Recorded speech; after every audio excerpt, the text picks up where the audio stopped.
everyone, welcome to my YouTube channel, Love for Intuitive Astrology.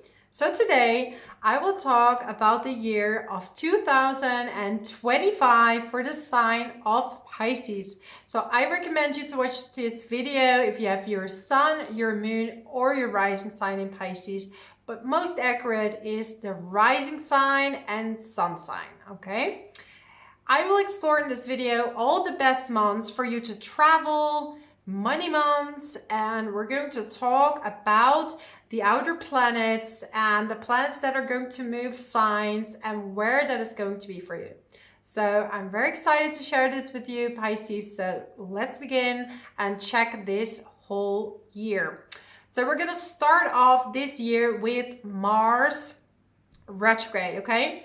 And it will start in the sign of Leo, move through the sign of Cancer, and it will station direct on the 23rd of February 2025. For you, Leo is in your 6th house and we have Cancer in your 5th house, okay? So what it means is that in these areas, so in January, especially related to your work, and in February, more related to your children and your romantic life, there might be some frustrations coming up, okay? And because Mars is a very masculine planet and it wants to move forward, it wants to achieve. And now you're going more inward. So you're gonna bring up all the anger and frustrations that you've been feeling, but maybe not really have embraced or that you've not really faced. And around this time, it might come up and it's really going to show you what you need to process, maybe talk about, and you need to release. So, any disputes with colleagues or your working situation, maybe you need to make some changes there or in your routines. And the same with your kids, or maybe you have a desire to have children and you didn't know that before. So there are going to be some discussions with yourself that you need to have. And you need to go back to, for example, your childhood, and there might be some frustrations coming up there. So see who you need to forgive. And also, it's always good when you forgive someone else that you forgive yourself to break these karmic cycles. So after the 23rd of February, it's going to station direct again. And we're going to have another retrograde, and this is going to be Venus retrograde, okay?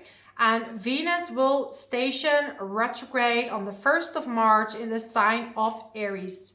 And for you, Aries is going to be in the 2nd house. And there will be a lot in your sign, Pisces. And, you have had Saturn in your sign. And this will stay in your 1st house until the 25th of May. Okay? And then it will move into Aries. But let's talk first about Venus retrograde in the 2nd house. So this is about revising your money, how you make your income.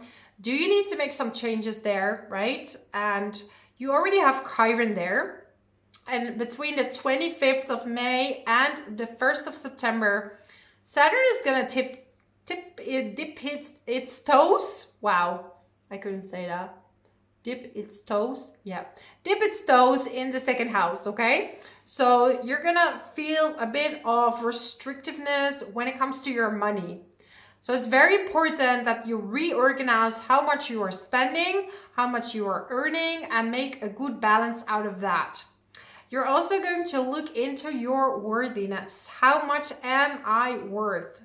Do I feel like I'm asking too little money? Or maybe too much and you don't get any clients. So you need to find the right balance, and also according to your own value. So the same time, it's important to look at, maybe you're only giving, give.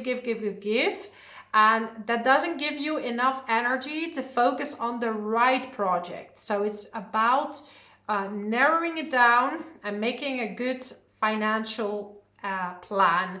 And the same with your responsibilities, which you carry with you when Saturn is in Pisces at the beginning and the end of the year. So make a good plan to manage all that is happening in your life, okay? Then we have also the North Node in your sign, okay? In your first house. So this is about your identity. Maybe after Saturn, you're gonna see yourself in a different light and you're gonna position yourself in a different way. You might even want to change your looks. I want to change my looks. I want to change my hair, my clothing. And with the North Node that will be in Pisces after the 29th of January, you're also going to have the South Node in the 7th house in Virgo. And the South Node might cut off things that are no longer working for you. So if you're in a relationship that is not fully supportive of who you are, because the North Node is in your first house, so it's important that you're with someone that's going to embrace you, right? And lift you up. If that's not the case, these relationships will break this year, okay? And I don't want you to fear that, because why keep something that's not good for you? If your relationship is stable and very good, nothing will change. You would just shift the focus from focusing on your partner to a bit more focus on yourself, because you're gonna have a lot of responsibilities in different areas of your life.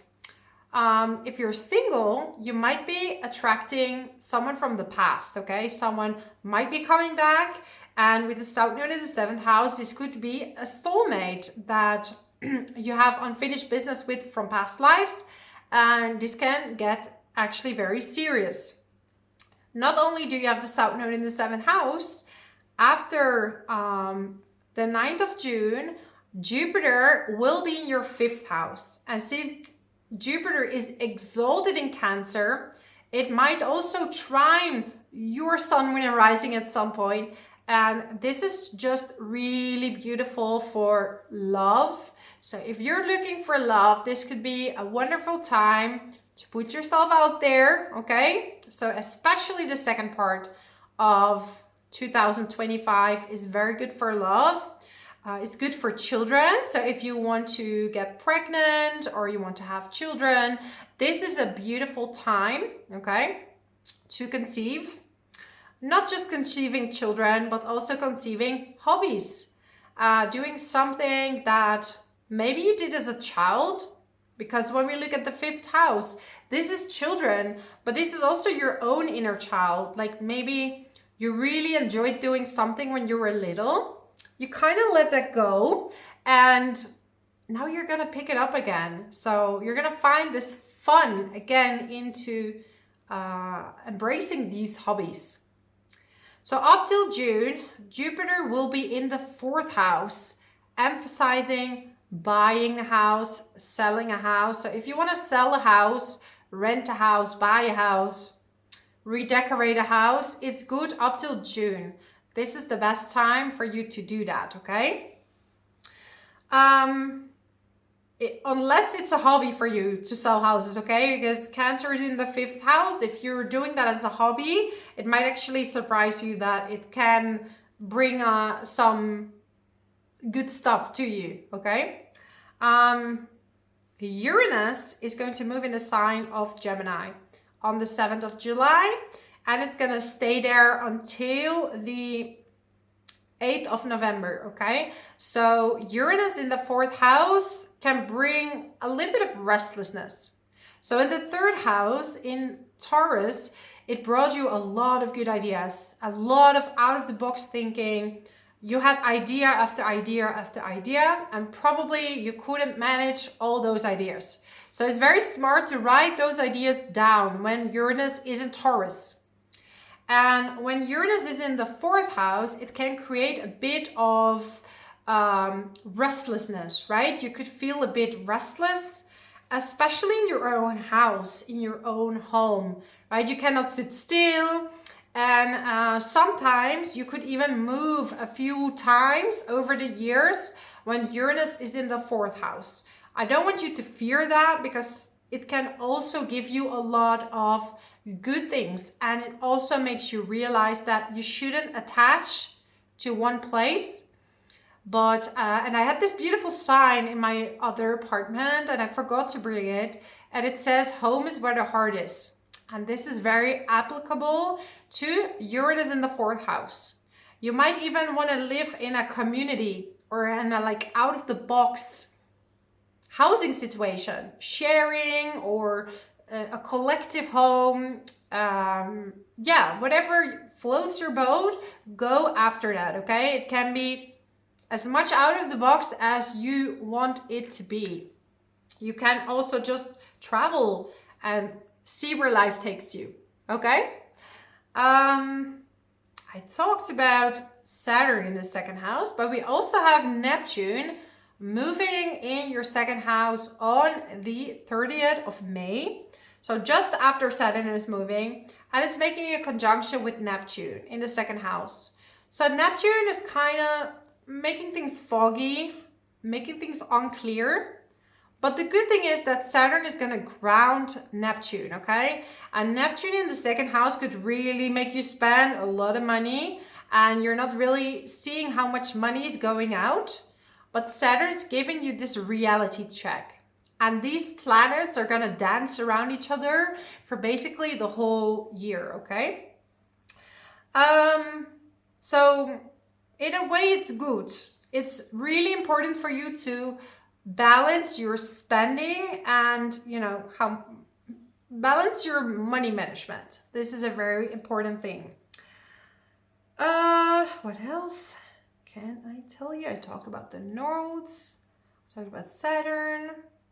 Let's go to all the best months for traveling. So the best months for traveling, Pisces, are April, June, October, and November.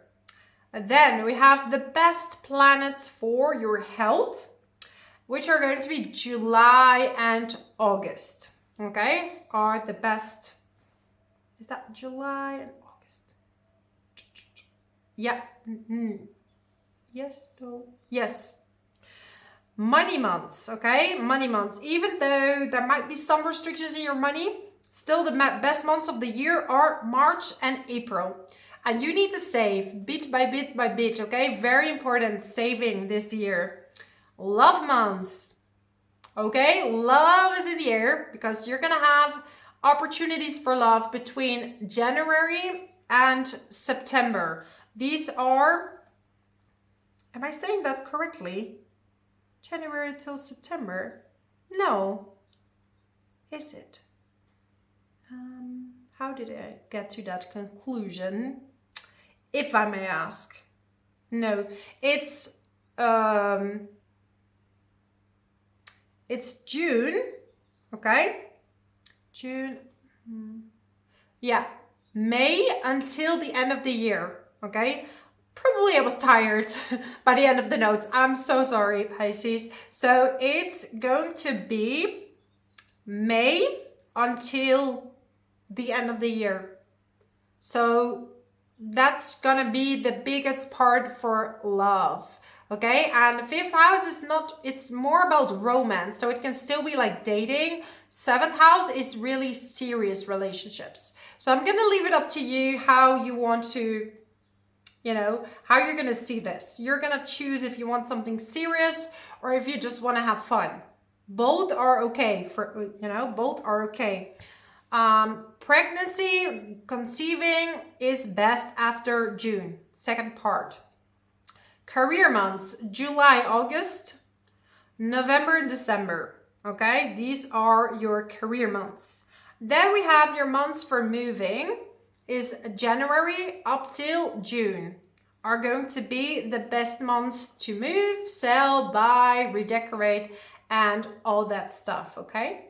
So this is my overview for you, Pisces.